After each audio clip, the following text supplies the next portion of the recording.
এক রাতেই হারিয়েছেন ২০ জনের বেশি সহযোদ্ধাকে। বলতে গেলে একাই রণহুঙ্কারে ইসরায়েলের বিরুদ্ধে মাঠে নেমেছেন ইরানের সর্বোচ্চ ধর্মীয় নেতা আয়াতুল্লাহ আলী খামেনি। এরকম আঘাত আগে কখনো দেখেনি ইরান। দেশটির সামনে এখন বাঁচা মরার লড়াই। সেই লড়াইয়ে পিছপা হচ্ছেন না খামেনি, নেতৃত্ব দিচ্ছেন সামনে থেকে। নিজের অস্তিত্বের জন্য ইরানকে সবচেয়ে বড় হুমকি মনে করে ইসরায়েল। কয়েক দশক ধরেই ইরানের নেতারা ইসরায়েলকে বিশ্ব মানচিত্র থেকে মুছে ফেলার হুমকি দিয়ে আসছিলেন। সেই হুমকি বাস্তবায়নে দিন দিন সামরিক শক্তিতে অপ্রতিরোধ্য হয়ে উঠছিল ইরান। পাশাপাশি ইসরায়েলের বিরুদ্ধে লড়াই করতে ফিলিস্তিন, লেবানন ও ইয়েমেনের প্রতিরোধ গোষ্ঠীগুলোকে অস্ত্র ও অর্থ সহায়তা দিয়ে আসছিল ইরান। এর মধ্যে ইসরায়েলিদের মনে সন্দেহ দানা বাঁধে ইরান পরমাণু অস্ত্র তৈরি করতে যাচ্ছে। সব মিলিয়ে ইরান ইসরায়েলের আতঙ্ক হয়ে ওঠার নায়ক আয়াতুল্লাহ খামেনি। শেকড় থেকে শিখরে তার নেতৃত্বেই সামরিক সক্ষমতায় শক্তিশালী হয়েছে ইরান। খামেনির সাহসেই পশ্চিমাদের চোখে চোখ রেখে কথা বলে দেশটি।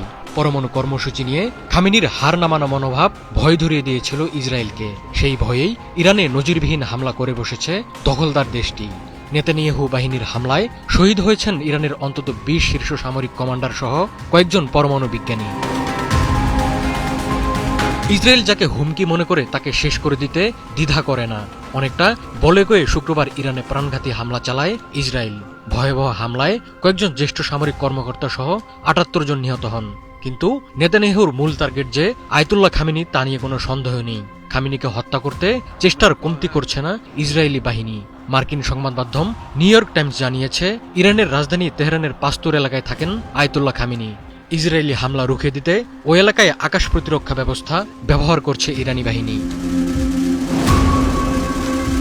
ইসরায়েলের সবচেয়ে বড় মিত্র ডোনাল্ড ট্রাম্প তো বলেই দিয়েছেন, ইরানি সাম্রাজ্য টিকিয়ে রাখতে হলে পরমাণু চুক্তি মেনে নিতে হবে। কিন্তু খামেনি তো হার মানার পাত্র নন।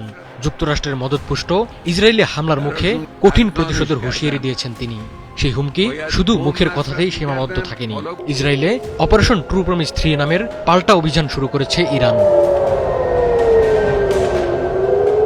শহীদদের রক্ত এবং ইরানের ভূখণ্ডে চালানো আগ্রাসন বৃথা যেতে দেবেন না খামেনি। জাতির উদ্দেশ্যে তিনি বলেছেন, ইরানের সশস্ত্র বাহিনী শক্তিশালীভাবে প্রতিক্রিয়া দেখাবে এবং ঘৃণ্য ইসরায়েলি শাসনকে অসহায় করে দেবে।